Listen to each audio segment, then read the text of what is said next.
résultats en Chine. Et on va commencer par vous, professeur Messanga Nyamdi. On le sait, 5 accords ont été signés entre les deux chefs d'État. Il faudrait mettre un chrono pour suivre le temps de parole. Sous quel signe, c'est un tour de table, sous quel signe est-ce qu'on place cette visite de Paul Biya en Chine, professeur Messanga Nyamdi? Sur le signe d'un renouvellement diplomatique et d'une crédibilité personnelle d'un homme qui a une très grosse expérience et qui, dans sa jeunesse comme dans sa vieillesse, a un bilan. Vous comprenez? On entend toujours des petits discours des amis de Paul Mayer, il est vieux, il est ceci. Alors qu'on aimerait un jour que ces gens nous disent ce qu'ils ont fait quand ils étaient jeunes. Alors revenons sur la Chine. Et je termine là en un mot. Madame, vous voyez, j'ai encore en mémoire cette chanson de mon frère Longa Longa.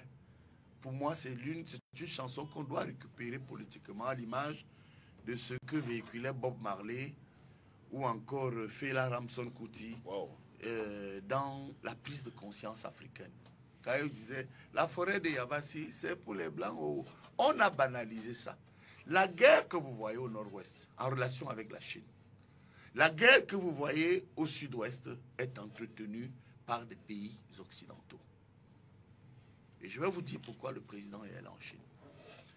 Dans un environnement où, à travers, dans nos relations bilatérales et multilatérales avec l'Europe, notre continent a connu l'esclavage, la colonisation et le néocolonialisme.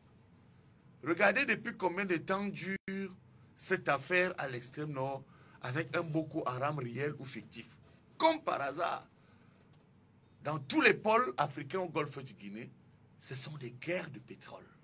Si vous ne le saviez pas, Paul, et je sais que vous le savez, du Soudan à la République centrafricaine, passant par la RDC. Et aujourd'hui, Paul Biya, oui, le vieux, mais moi je dirais le sage, a compris que pour s'en sortir, il ne va vexer personne. Parce que on a un atout du point de vue diplomatique. Le Cameroun a toujours été l'aiguillon de la politique africaine de l'Occident. Ça veut dire que c'est le seul pays où parfois il laisse faire pour voir ce que ça va donner. On l'a vu, tous les pays africains, l'Occident a imposé des conférences nationales. Chez nous, on n'a pas imposé la conférence nationale. Dans le passé, le président Ahidjo était en Chine en 1973, en pleine guerre froide. Ailleurs, personne ne pouvait le faire. Dans le passé, le Cameroun a quitté la multinationale Air Afrique avec le président Ahidjo. Ça n'a pas choqué les Français, on ne l'a pas renversé. Et enfin, le Cameroun a quitté le CAM, l'Organisation commune africaine et malgache, là où se trouve l'actuel ministère des Relations extérieures. Cette initiative et cette expérience a donc conduit le président Paul Biya vers la Chine, à un moment fort, très difficile, où les Occidentaux disent « allons reconquérir les marchés africains ». Paul Biya, en bon père de famille, en visionnaire, en homme d'expérience, magnanime, va se rendre donc en Chine à l'effet de négocier deux choses. Un, le développement du Cameroun avec les objectifs à l'effet d'atteindre, à part ses propositions, ce qu'il a appelé les projets structurants. Et deux, essayer d'arrêter la guerre qui sévit au nord-ouest. Parce qu'en réalité, ce que les gens appellent abusivement conflit anglophone, ce n'est pas un conflit anglophone. Vous allez voir que là-bas, il y a les trafiquants de drogue, les trafiquants de riz, les trafiquants de cacao, les bandes armées du delta du Niger qui ont voulu faire de cette zone une poche à l'effet de pénétrer les autres zones où on va les déstabiliser. Et je conclus. Le passage du président Paul Biya en Chine nous permet de tirer deux leçons. Un, nous allons rebondir économiquement parce que c'est une visite à l'effet d'obtenir un soutien politique, économique et social avec un allié fort qui est une puissance nucléaire, mais qui est également une puissance économique et qui mène une politique souple en matière d'aide et d'assistance. Et de deux, et je termine, le président Paul Biya, pendant que certains s'agitent, on veut être président, regardez même leur tête. Regardez la tête des gens qui disent qu'ils vont remplacer Paul Biya. Alors lui, en attendant, il dit, bon, la campagne viendra. Eh bien, il allait en Chine, 4 milliards à l'effet de régler ce problème d'eau. Et de nombreux appuis. Moi, je continue à penser que au moment où l'Afrique vient de mettre en place la ZLEC, c'est-à-dire la zone de libre-échange économique, où le Cameroun a signé, rappelons-le, parmi les 44 pays. Je voudrais vous rassurer que ce voyage en Chine permettra au Cameroun de souffler malgré tout ce que nous connaissons comme pesanteur externe et notamment la mondialisation et le libéralisme occidental. Abel Elimbilobé, sous la même question, Les gens nous ont vanté le libéralisme hier. Aujourd'hui, ils sont complètement à 10 km du libéralisme. Je n'ai pas osé franchir le Rubicon. Heureusement que c'est pas moi. Ajouter communautaire. Je suis surpris parce que quand on nous vantait le libéralisme, nous avons sonné le tocsin pour dire que c'était une bêtise. Ils nous ont vanté les privatisations hier. Aujourd'hui, ils font comme s'ils étaient victimes des privatisations. Non. Nous sommes à 50 ans de coopération avec la Chine. Je n'ai pas eu l'impression que le Cameroun s'est développé.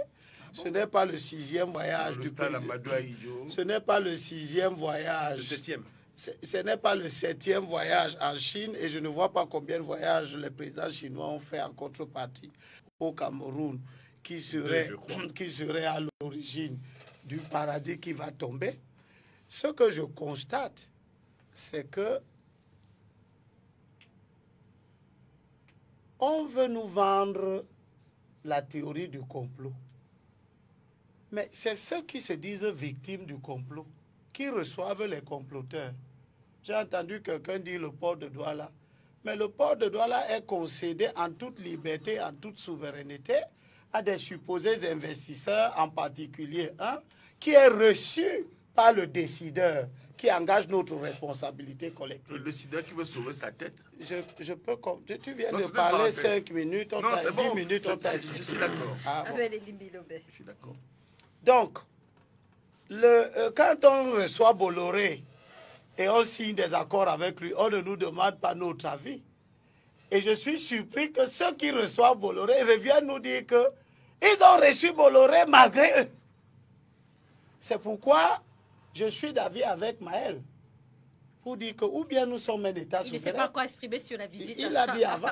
Je vais parler. La visite de la Chine n'a rien d'important. Très bien. C'est une routine qui n'a rien fait avancer de spécial au Cameroun. Encore que je regrette que dans la coopération que nous avons développée très longtemps avec les pays occidentaux, il y avait le transfert de compétences, le transfert de technologies, il y avait ne serait-ce que l'utilisation de la main-d'œuvre locale. Qu'est-ce qu'on vous a transféré? Il y avait l'utilisation... Citez-moi une seule technologie qu'on vous a transférée. Je croyais savoir que vos études, vous ne les avez pas faites en Chine. Non, dites un. Bon, non, Elimbi, un seul transfert de technologie. Vous êtes en train de me perdre. Voilà, je le fais. Professeur Messanga, parce que ce que vous dites n'est pas correct. Professeur Messanga Niamdi, Abel, qu'il nous cite un seul transfert de technologie. Professeur Messanga Niamdi, Abel Elimbi Loba a la parole. C'est mon frère, hein. Je croyais... Allez-y, Abel Elimbi Loba. Je ne m'associe pas beaucoup à la banalisation d'un temps aussi précieux. Mais s'il fallait expliquer que ce soit des gens qui ont fait toutes leurs études en France, qui viennent nous dire aujourd'hui que ridiculisme devant les téléspectateurs en disant voilà ce que l'Occident nous a transféré. C'est la France qui ne nous a rien transféré. Mais je te donne l'occasion de me ridiculiser et de montrer que ce que je dis est faux. Messieurs, on ne s'entend plus. On ne s'entend plus, messieurs. Madame, c'est pour rendre votre émission forte. Ce monsieur a la possibilité de montrer que je suis ridicule. Un seul transfert de technologie. Professeur Messanga Niamdi, permettez qu'Abel Elimbi Loba termine. Voilà. Quand vous finissez d'étudier en France et même de prendre les nationalités françaises, vous revenez nous dire que c'est la Chine qui est la nouvelle bonne destination. Ce que je sais, c'est que quand je vois les entreprises chinoises qui se déploient au Cameroun, je regrette qu'elles transportent même la main-d'œuvre la plus élémentaire de Chine pour venir faire des travaux ici que les Camerounais savent déjà faire pour avoir coopéré 50 ans durant avec d'autres pays. Donc je ne vois rien de particulièrement fructueux au point où mon petit temps, je préfère l'utiliser pour démontrer encore une fois de plus. Vous l'avez utilisé déjà. Je termine s'il te plaît pour démontrer en 30 secondes que je suis de ceux qui pensent que la souveraineté c'est quelque chose qui se construit. Vous ne pouvez pas venir tout le temps nous dire que vous êtes incapable de régler vos problèmes de corruption parce que des entreprises multinationales ou des pressions de puissances étrangères qui ont les mêmes effets partout dans le monde. Aujourd'hui, au Brésil, une grande multinationale, Odebrecht, est poursuivie partout pour son implication dans la corruption. Ça n'a pas empêché les gouvernements et la justice brésilienne de poursuivre les Brésiliens qui se sont lancés dans cette on revient à la visite, on est sorti de ce sujet. La corruption ne s'explique pas par le complot international. Merci Abel Elimbilobe. Paul Maël, on parle du voyage. Paul Maël, on parle du voyage de Paul Biya, on parle du voyage de Paul Biya en Chine, une visite qui s'inscrit dans une... Professeur Mesanga Nyamdi, une visite qui s'inscrit dans une dynamique politique, mais également économique. Que pensez-vous justement de l'annulation du forum économique qui devait se tenir en marge de ce voyage de Paul Biya en Chine? Alors, il faut d'abord actualiser vos informations, Léla, parce que le voyage ne devait pas se tenir en marge du voyage du président de la République. Le voyage a voulu se greffer au voyage. C'est une initiative d'un opérateur privé que je connais, qui a été renvoyé plusieurs fois parce qu'il y avait des problèmes d'organisation. Et ce voyage a donc voulu surfer sur le voyage du chef d'État, parce qu'il faut même d'ailleurs noter que la visite du chef d'État commençait le 22.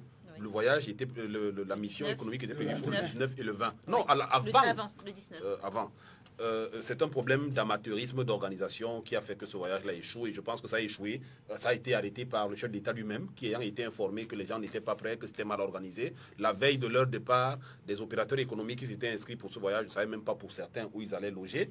Le voyage devait se tenir initialement à Pékin. On l'a déplacé sur Beijing et on a éparpillé des gens.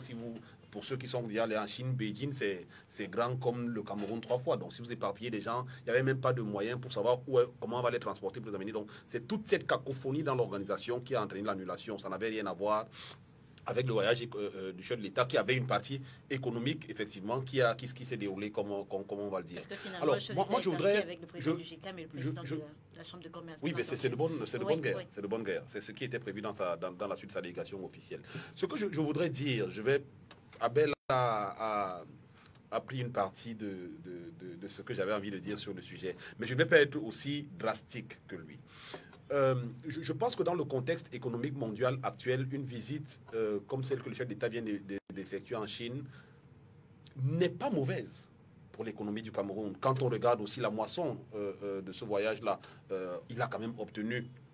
je ne sais pas si c'est le rééchelonnement, l'annulation de la dette, d'une partie de la dette, ce qui est quelque chose d'important dans le contexte actuel. On a de nouveaux financements qui vont arriver, notamment pour l'eau potable pour 9 régions. Je pense que c'est quelque chose de très important aussi. Mais là où je rejoins Abel, c'est que je n'ai pas l'impression que fondamentalement, ça change quelque chose dans l'économie du Cameroun. Parce qu'il faut le dire, ce n'est pas le premier voyage du chef d'État en Chine, c'est le 7e voyage du président de la Chine. Et je reviens donc en disant au professeur Mesanga Nyamdi, qui est je ne le dis sans flagornerie, le professeur Mesanga est l'un des meilleurs internationalistes que nous avons dans ce pays. Et il le sait mieux que quiconque. En diplomatie, il n'y a pas d'amitié, il n'y a pas d'amour, il n'y a que des intérêts. Alors, nous savons ce que la Chine donne, mais que donnons-nous à la Chine? Voulez-vous me faire croire qu'aujourd'hui, la Chine nous aime tellement que, bon, elle a décidé d'investir dans l'eau potable de chez nous, d'investir dans les infrastructures routières, d'investir dans ceci? Non, c'est le retour d'investissement, c'est un retour d'investissement. Qu'est-ce que nous donnons à la Chine? Et là, c'est le grand secret depuis le premier jusqu'à ce 7e voyage du chef de l'État. Et c'est pourquoi je rejoins Abel en disant que la souveraineté, ça se construit. Parce que quand vous êtes dans un marché de dupes où vous allez vous asseoir à une table, vous nous dites qu'on nous donne ceci, on nous donne ceci, on nous donne ceci, sans nous dire ce qu'il y a en contrepartie, la contrepartie, justement, c'est elle qui peut être les moyens de pression qu'on va exercer par la suite pour que dans 10 ans, on se retrouve ici, le professeur Mesanga Nyamdi nous dit que la Chine veut nous déstabiliser.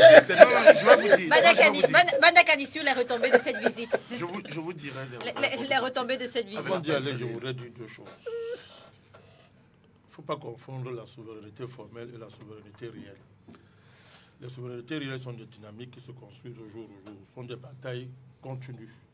Et c'est vrai pour les pays africains. Si on le nie, on fait le jeu de l'étranger. Il faut avoir le courage de dire qu'on est un agent de l'étranger. La deuxième chose que je vais dire, c'est que le fait qui est la souveraineté n'empêche pas les ingérences extérieures. Si on nie aussi la réalité de l'ingérence extérieure, on roule pour l'étranger. Et ça ne sert à rien d'insulter 180, 90 n'est pas la Chine d'aujourd'hui. La Chine d'aujourd'hui est en train de devenir la première puissance économique mondiale. Ce n'était pas le cas hier. C'était pas le cas hier. Et même pour devenir ce qu'elle est aujourd'hui, elle a diversifié ses partenariats. Puis elle a été l'atelier du monde. de 90 jusqu'à peut-être 2000, et même plus, 2008 comme ça, 2010, la Chine a été l'atelier du monde. Elle recevait tout le monde. Elle a maximisé les gains de productivité, n'est-ce pas? Et par une intelligence politique qu'on peut prendre pour exemple, pourquoi pas, elle a réussi à se hisser là où elle est aujourd'hui. De ce point de vue, je dis donc ceci.